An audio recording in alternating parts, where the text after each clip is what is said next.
Hi there. Before we dive into today's episode, I want to ask you an important question.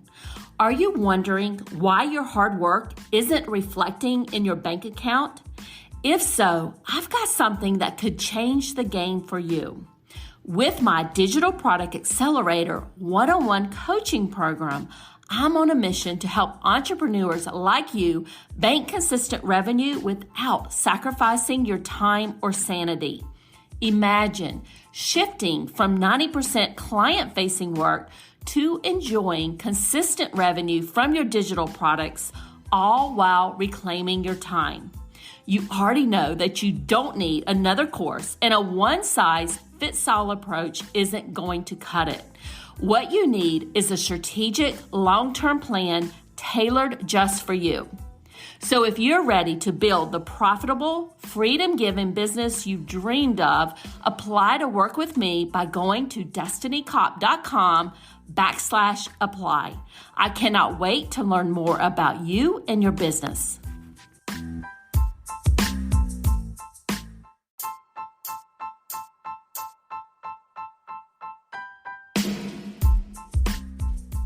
Welcome to the Course Creators MBA podcast. I'm your host, Dr. Destiny Kopp, and I help business owners increase their revenue with digital products and automated sales funnels. In this podcast, we tell the stories of ordinary business owners just like you. We talk about their story and how they got started, the challenges they've experienced, and how they overcame them. These are discussions with real people who understand what it's like to own an online course or membership business. Before we begin our show today, I want to let you know that this episode is sponsored by our flagship Course in a Box program, which helps you create your revenue-generating course in less than a week. Course in a Box is available on AppSumo at a special deal, and you can learn more about Course in a Box by visiting the link in the show notes. Let's jump right into our show. And my special guest here today is Edoardo Binda Zane. Edoardo is a leadership coach and trainer who provides teams and leaders with communication and leadership skills to thrive in increasingly dynamic markets, to be resilient to changes, and to increase their capability of generating value. His course, Emotional Intelligence for Leaders, teaches leaders how to become a resilient leader, drive performance, and inspire their team. Edoardo, thank you so much for joining me. I'm super excited to have this conversation with you today. Thank you so much for having me. It's a pleasure to be here. Well, why don't you take a few minutes and tell the audience about your entrepreneur journey and how you got to where you are today? Well, it starts with probably the most uninteresting starting point as an entrepreneur, which was I did the typical business school and then entering consulting and stayed in there for a few years, about 7, until I realized how sick I was of that environment.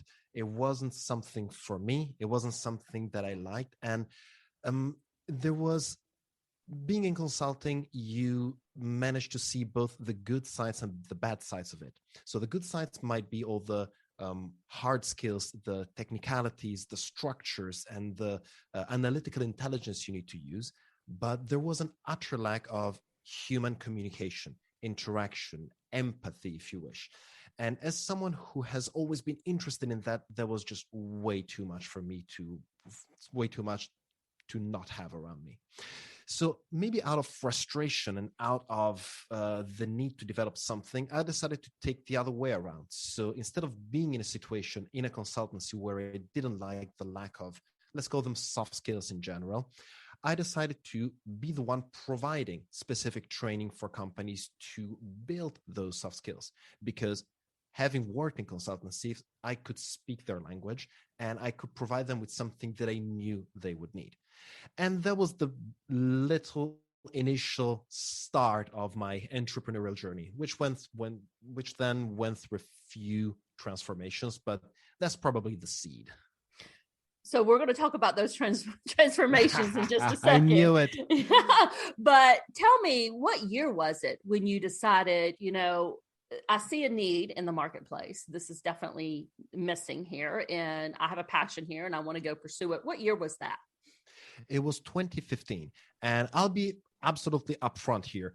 It wasn't so much seeing the need. It was at that point, it was more the passion project. And in hindsight, that may not have been the best choice to make, but it's something that I needed personally at that moment. And need assessment, in hindsight, I should have done it a bit more. And it was around 2015. Okay, so it was your passion project, and I Yeah. completely get that. How long did it take you to transition from this consulting environment that you were in to starting your own business? It was, I want to say a few months.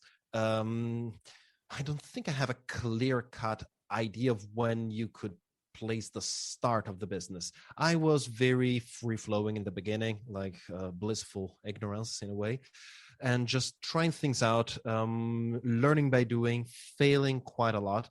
So if we consider when I started trying as the start of my business, I would say probably immediately.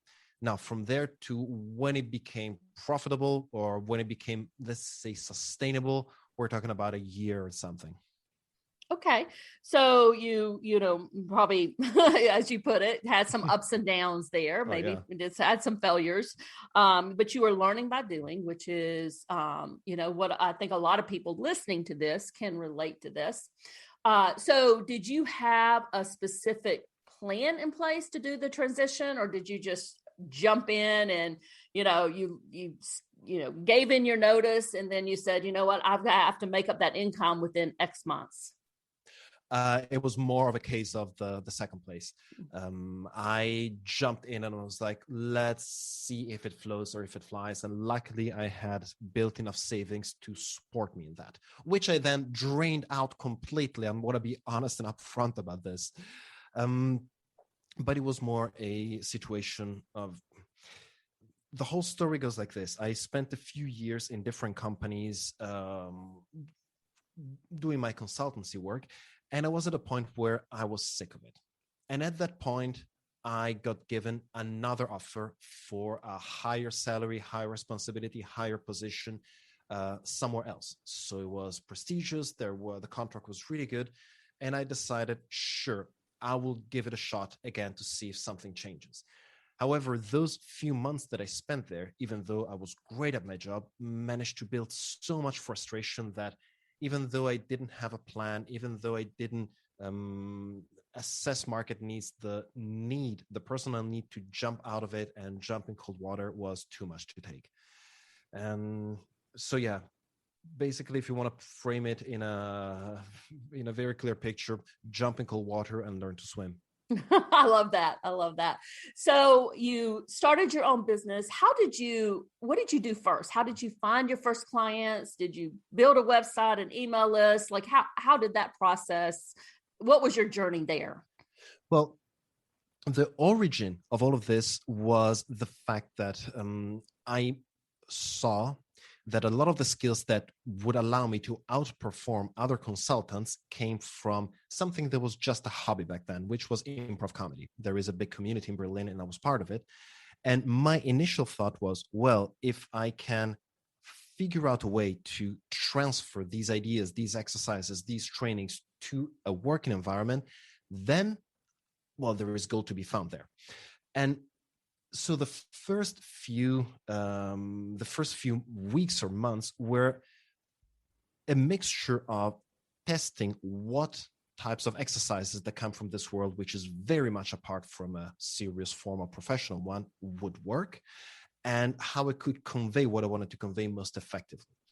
So in that sense, in practice, it meant running a lot of free workshops, running a lot of, webinars weren't a thing back then, doing a lot of free stuff and gaining as much stage time as I could. This allowed me to, first of all, get my name out there or get my performance or my work out there, and also to figure out what would work or wouldn't. And to this day, the the training structures, the exercises that I have developed and put together still work. They're still the ones I rely on because the testing of the product was so intense back then that it helped me to get something where pretty much I don't need to worry, for now at least, about adding content or modifying content. Okay, so you started out doing a lot of free workshops, free Yep. webinars. Were these virtual or were these at the firm where you were meeting face to face with folks? Oh, no, virtual was never a thing. And we'll get to that point later in terms of how COVID hit, if you want. Okay. But all of this was, I created my meetup group. I hosted free events on Eventbrite. I had deals with rooms where I wouldn't pay for the room, but I would get donations and they could sell drinks. So a lot of, partnerships around. Firms, yeah, sure. I got invited to do a couple via friends that either owned or were working at a firm, but it was all for free. And it was all in person, all in one room, maybe anywhere between 5 and 30 people in one room, all working closely together and interacting together. My focus back then was just to do one to many. I love that. So you were using Meetup, using Eventbrite, getting people in these rooms and helping them with their leadership skills. Tell me a little bit about how you started getting paid from folks. Well, little by little, here and there, people would get back to me or approach me going like, hey, I was at this workshop that you've done for free. It would be interesting to do it in our company, maybe a small version of it. And little by little, things like this started rolling out. And sometimes it was completely unexpected. Maybe the event wasn't even mine, and I would talk to people and I would be offered a job directly there. But what I noticed at that point was that the more stage time, the more awareness, or top of the funnel, if you want, the more people are aware of you and what you do. Simply, it's a numbers game. The more the probability that you will be offered to do something. So all that I was doing then was building awareness, and little by little, this started paying back. Not as immediately as I would have hoped for, but it did. Well, it's always slower than what we want, right? I mean, Oh yeah, most definitely. all right. So walk us through the next few years. How long did you, continue to do the free workshops, and then more transition to I'm getting paid for everything?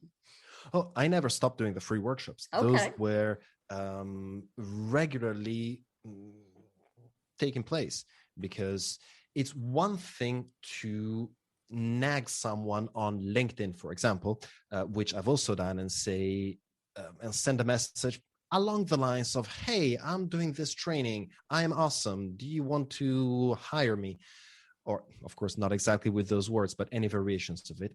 It's different to push someone like this and have some sort of community, either your mailing list or people that follow you on LinkedIn and Eventbrite, and have them come to see, hey, maybe let's do this again. Maybe it's fun. Maybe I can show it to all my colleagues and see what we think. And the free events never stopped. They were what kept the awareness going. Do you still do them today?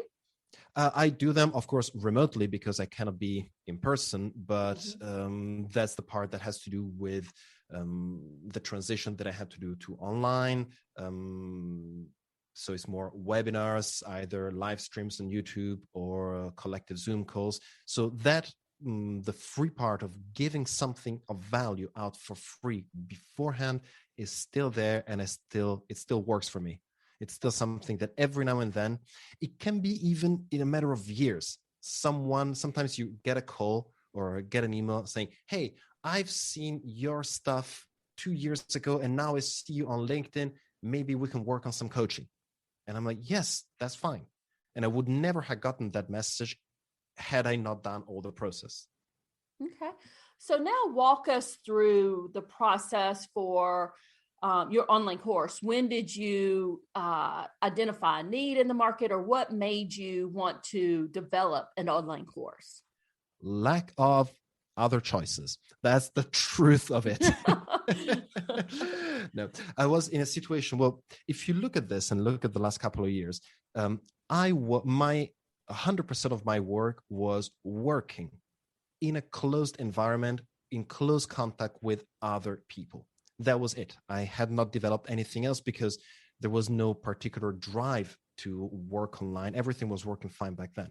But with COVID, when it hit, that all of a sudden became impossible. And we had no idea until when that was going to be impossible. It still is. Maybe there is some hope for end of this year, but all to be seen. And in my personal situation in March last year, all of a sudden, daycares for children closed along with all schools. My son was 2 at the time, or had just turned 3. And no, he was 2 actually. And it was impossible for me to do the job. So within a matter of 3 weeks, I transitioned to being a stay-at-home dad and trying to figure out what to do with my business, with my work, to get income. Basically, whenever my kid was asleep, midday and during the evening. But of course, it was a massive energy drain. And in the end, I noticed that what I could do that was not depending on time was to come up with an online course. And what I mean with not depending on time is the fact that once it's done, it's out there. It's a product that can be bought without any involvement. That was my specific idea. So not knowing when I would have my time back, and I still don't, at least I would have had something that would have given me the chance of earning some income, right? And the way I came up with it, the way I chose the topic, emotional intelligence for leaders, was a mixture of online research, market assessment, what I had seen, and whatever the market was making possible then. And that's it. So I put together a little studio setup, if you want, and started recording. I had a lot of content already, and that's it. I came up first with a book, because I also published the same format in the form of a book, or the same content I meant in the form of a book, and then recorded all the video sessions. Hey there, Destiny here, and I'm the host of the Creators MBA podcast. And this episode is brought to you by HelloContent.shop, your go-to destination for content creation in your online digital product business. I understand how busy you are as an online business owner. I am right there with you. And that is why I have filled our Hello Content Shopify store with low-cost digital products that you can use as a lead magnet or part of your paid programs like your online courses or memberships. We also have marketing templates like email swipe files and social media templates designed to save you time and money. So whether you're looking to streamline your content strategy, enhance your digital products, or just save some precious time, I've got you covered, my friend.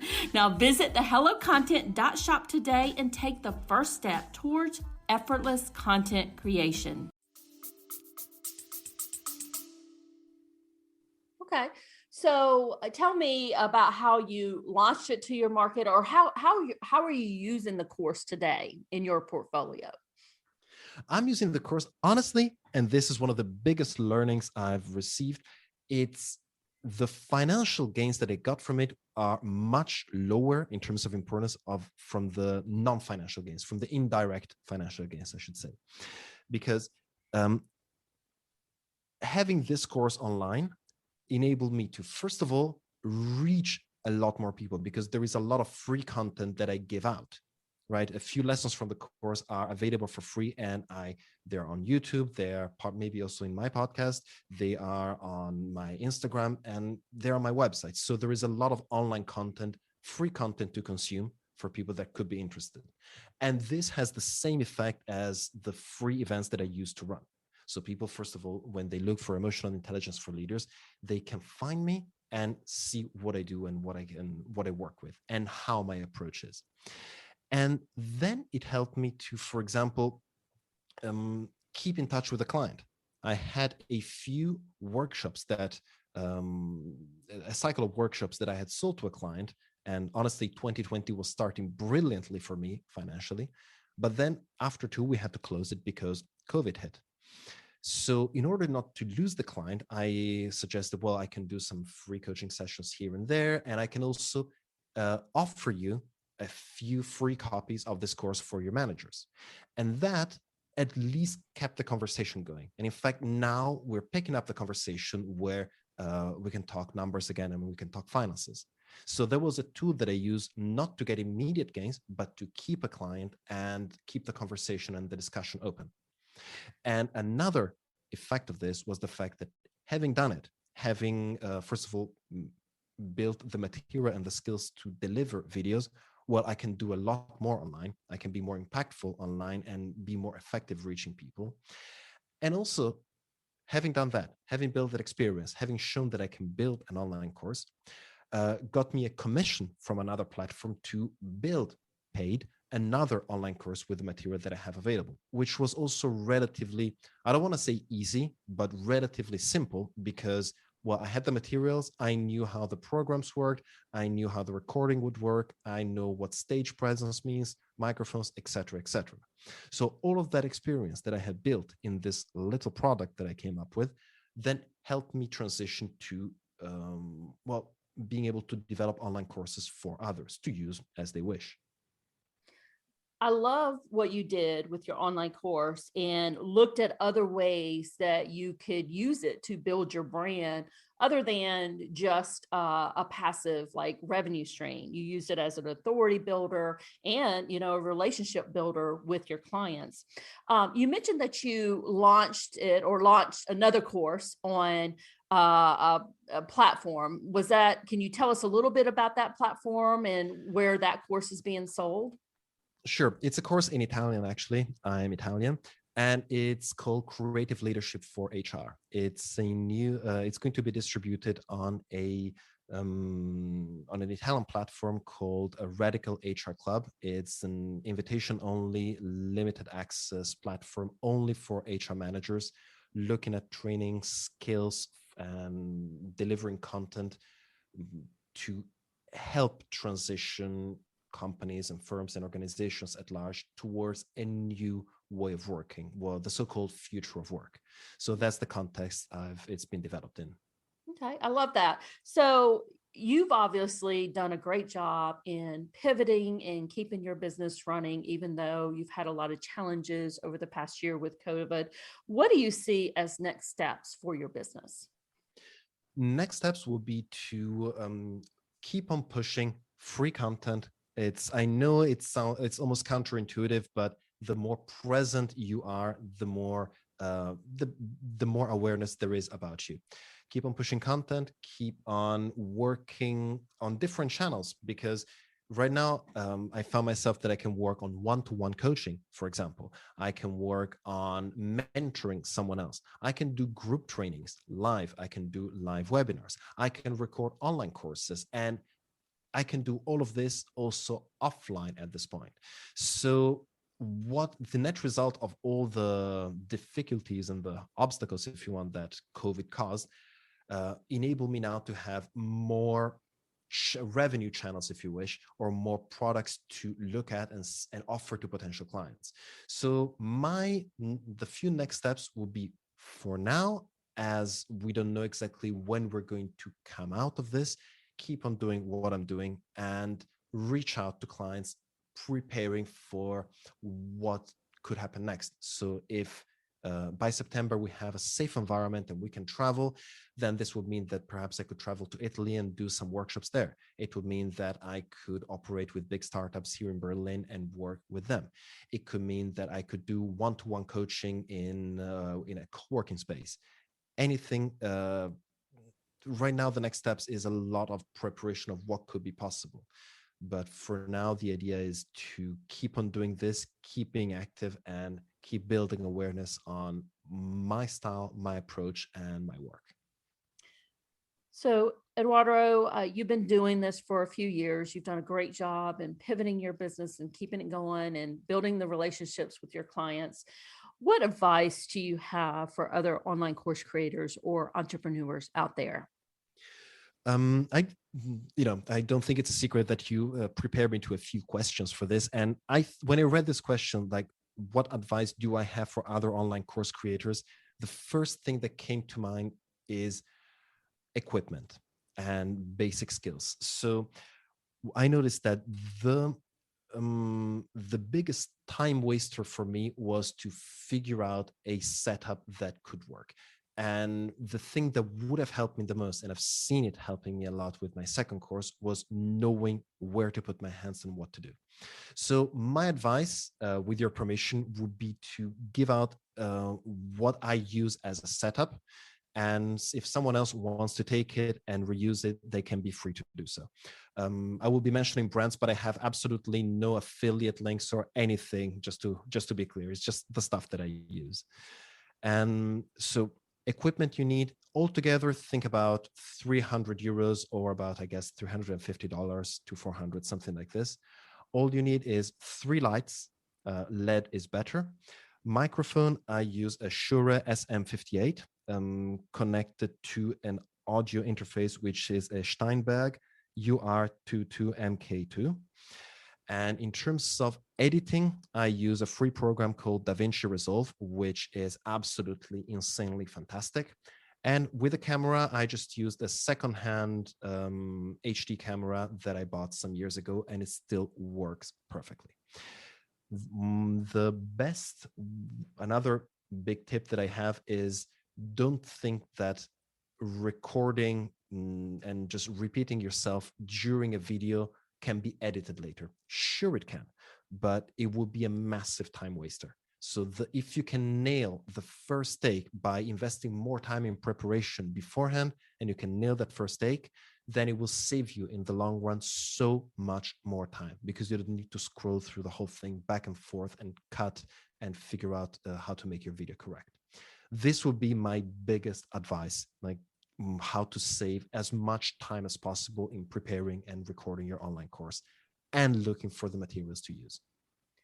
So, Eduardo, let me ask you this. When you recorded your course videos, were you doing like faced camera or screen share? Tell us a little bit about your videos. The video, what do you mean? The ones that I recorded from my... For your course, yeah. Yeah. Well, I recorded, I had a camera placed in front of me with all the different lights. I flipped the screen, so the LCD, so I could see myself being in the frame. Then I hit record and recorded on the camera, and separately I recorded the audio on the computer. Why? Because my camera doesn't allow a microphone to be plugged in, so I had to manually sync them afterwards. And the sound from this microphone is much better. So I would record this, and then what I would do would be to clean up the video, sync audio and video, make sure the volume levels are fine. And once I had that, I had slides prepared. And here, working with DaVinci Resolve helped a lot, because it helps you to literally, I took inspiration from late night shows. So think John Oliver, Seth Meyers, that at some point the frame shifts to one side, and you have something like a square or a rectangle with a slider and image on the side. I copied that idea, and with DaVinci Resolve, I was able to do that, combine it, and make it look also more professional when someone looks at the video. Okay, well, thank you for sharing that and handing out that advice. Can you let people know where they can find you? Sure. I am very active on LinkedIn and on Instagram, most of all. My website is ebz-coaching.com, and probably you have all the links to my social media networks there. And yeah, anything, if you look at my name, probably just copy what's written on your on this episode's cover. If you look for my name, there are not many other people in the world with this exact name, so you can be pretty precise in finding me if you just type my name online. And yeah, honestly, for anything, feel free to reach out. Happy to have a chat at any time. And I will make sure that those links in the show notes so everybody knows exactly where to click and where to find you. And thank you so much for sharing your story and kind of walking us through how you moved from your consultant type job into online entrepreneurship and then into online courses, and how you've pivoted during the COVID pandemic. So I thank you so much for that. Thank you for giving me the chance of sharing my experience. Thank you. Thank you so much for joining us today. I hope you enjoyed this episode. If you love the show, we'd appreciate a review on Apple Podcasts or your favorite podcast platform, and show us some love there. Have a great rest of your day, and bye for now.